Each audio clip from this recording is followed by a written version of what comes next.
Oke, kembali lagi di channel saya. Makasih buat kalian yang sudah mengklik video ini.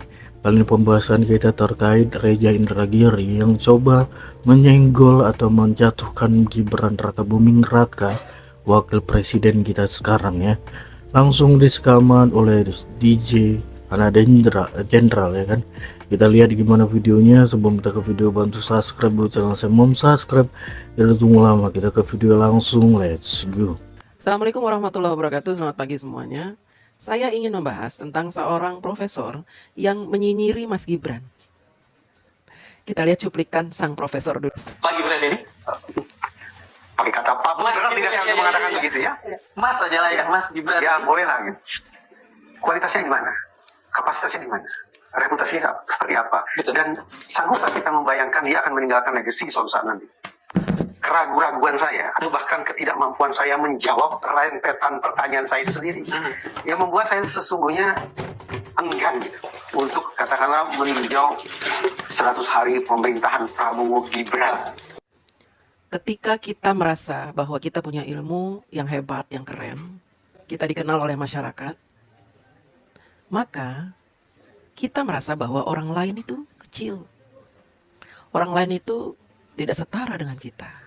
Artinya, orang tersebut adalah orang yang sombong. Dia tidak menyadari bahwa ilmu yang dia miliki, ketenaran yang dia raih adalah atas izin Allah. Kesombongan inilah yang menuntut dia untuk menyinyiri orang lain. Kebetulan yang dinyinyiri adalah seorang Gibran Rakabuming Raka yang bukan seorang ahli, tapi bisa meraih kedudukan tinggi sebagai wapres. Si orang sombong ini, si profesor ini yang tadi kita lihat videonya, dia merasa lebih hebat dari Mas Gibran. Tapi kenapa rakyat kok pilih Mas Gibran? Makanya dia berusaha menghasut rakyat dengan membuat opini-opini yang merendahkan Mas Gibran. Jadi gelar ahli yang dia miliki itu hanya sebuah label. Dia merasa bahwa dirinya lebih hebat, lebih berkualitas. Dan orang yang dia nyinyiri sangat rendah. Jadi dia menganggap Mas Gibran itu rendah sekali. Coba, kita akan buktikan apakah benar sang ahli ini lebih ahli dari Mas Gibran, lebih hebat dari Mas Gibran, sehingga Mas Gibran tidak seharusnya menjadi wapres menurut dia. Coba akan kita bandingkan ini ya. Kita bandingkan sama-sama. Yang pertama, masalah ketenaran. Sang profesor ini dibanding dengan Mas Gibran tentu lebih tenar Mas Gibran. Nah, kalau kita katakan seperti itu, pasti sang profesor bilang, oh jelas aja, anak presiden. Pasti tenar dong. Jelas aja. Ya benar Pak. Mas Gibran itu anak presiden. Tenar. Tapi kalau Mas Gibran tidak punya kualitas, tentu rakyat juga nggak suka dengan dia, nggak akan pilih dia. Jadi artinya apa? Soal ketenaran Bapak kalah. Mas Gibran anak presiden, tapi dia tidak pernah ngaku-ngaku sebagai anak presiden. Tidak pernah ngaku-ngaku sebagai orang hebat. Tidak pernah ngaku-ngaku sebagai orang yang layak untuk dipilih. Bahkan ketika pemilu itu, ketika kampanye, Mas Gibran bilang apa? Oh kalau tidak suka dengan saya, tidak usah dipilih. Masih ingat kan Pak? Yang kedua, bukti kualitas Mas Gibran sebagai pemimpin rakyat. Apakah Bapak bisa membuktikan bahwa Bapak bisa mengurus rakyat seperti Mas Gibran mengurus rakyat di Solo? Bapak punya contoh nggak? Bapak sudah membela rakyat? Punya contoh nggak? Yang signifikan. Yang benar-benar Bapak melakukan sesuatu sehingga bermanfaat buat rakyat.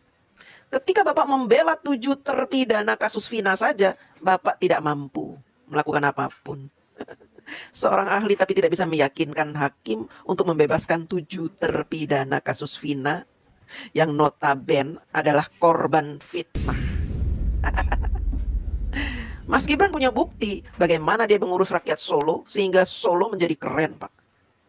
Bahkan terpilih sebagai kota di dunia yang paling nyaman.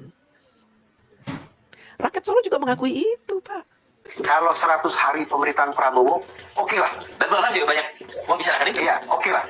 Tapi kalau ada kata Gibran di situ sebagai wakil presiden, ya, jadi saya tidak sedang menyinggungnya dari sisi pribadi. Oke, iya. Saya keberatan bicara soal itu.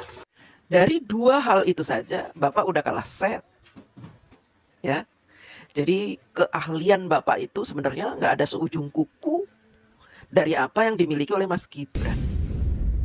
Sekalipun Mas Gibran bukan ahli, tapi dia sudah membuktikan kepada khalayak ramai bahwa beliau layak untuk dipilih sebagai wapres.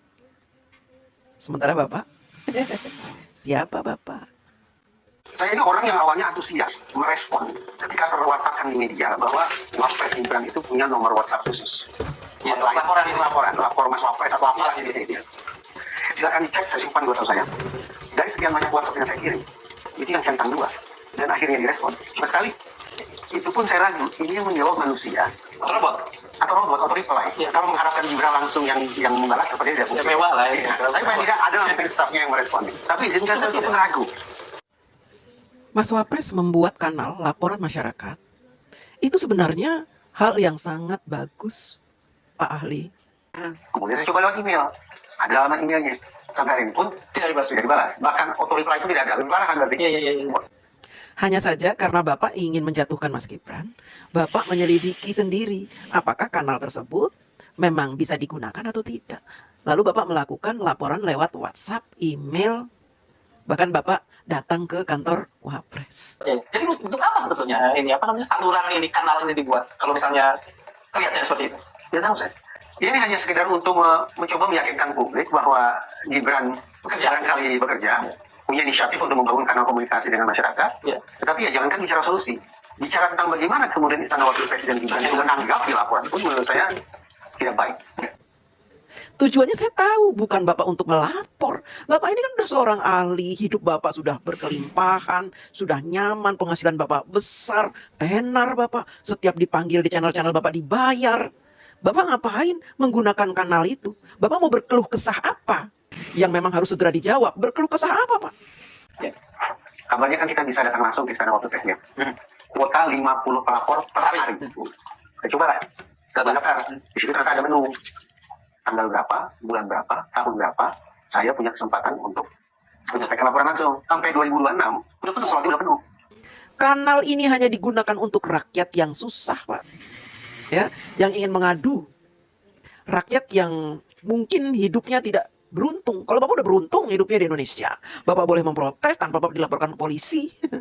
Bapak bisa menggunakan hak suara Bapak bebas di podcast. Kalau rakyat, tidak semua rakyat bisa diundang ke podcast lalu curhat seperti Bapak. Lalu Bapak ngapain menggunakan kanal-kanal lapor Wapres? Untuk apa? Untuk menjatuhkan Mas Gibran. Itu jawabannya ya. Bapak sudah punya wadah untuk melapor lewat podcast-podcast. Kalau rakyat, apalagi rakyat yang di pedalaman itu, yang di daerah-daerah tertinggal, Bapak menyelidiki tentang kanal Mas Wapres ini hanya untuk meyakinkan kepada rakyat bahwa sia-sia kanal itu lo nggak bisa ngelapor. Maksudnya apa nih? Bapak ingin menghalang-halangi rakyat mengadu kepada Mas Wapres atau apa ini? Hah? Bapak mau menghalang-halangi, mau bilang ke rakyat, lo nggak usah ngadu ke Mas Wapres karena percuma nggak disautin. Saya aja kirim WA nggak dijawab, yang jawab malah robot. Email juga nggak dijawab. Kemudian saya ke gedung Wapres, dibatesin antriannya. Mau ngomong begitu Bapak ke rakyat, supaya rakyat nggak ada yang melapor ke Mas Wapres gitu. Supaya rakyat putus asa. Sebagai seorang ahli, harusnya Bapak berpikir, kenapa sih nggak dari dulu DPR buka kanal lapor wakil rakyat? Kenapa DPR tidak bikin itu? Harusnya Bapak mempertanyakan DPR. Entah nanti lancar atau tidak wadah tersebut, kanal tersebut, itu nanti urusan belakangan. Teknologi bisa diperbaharui supaya wadah untuk melapor ini lancar. Yang penting dijalankan aja dulu, seperti Mas Wapres. Menjalankan dulu, membuat kanal lapor Mas Wapres. Ketika ada kendala, nah nanti kendala itu akan diperbaiki Pak. Ya, karena membuat sesuatu kalau cuma janji nggak dijalankan, ya nggak akan terrealisasi Pak. Bapak cuma punya ide-ide, jangan nanti saya pengen bikin kanal tapi Bapak nggak bikin. Nanti dulu bikinnya karena keterkendala nih teknologi kita belum bagus, bla bla bla. Kapan mau jalan? Mas Wapres ini keren Pak, bikin kanal, ya. Dan Bapak harus ngecek juga, ya, berapa keluhan rakyat yang sudah direalisasikan di kanal Mas Wapres itu. Jangan Bapak sepihak mengatakan berdasarkan pengalaman Bapak yang sentimen itu. Kenapa sih Bapak yang seorang pakar, seorang ahli, ikut-ikutan mencari-cari kejelekan Mas Gibran? Menghasut rakyat supaya membenci Mas Gibran. Kenapa?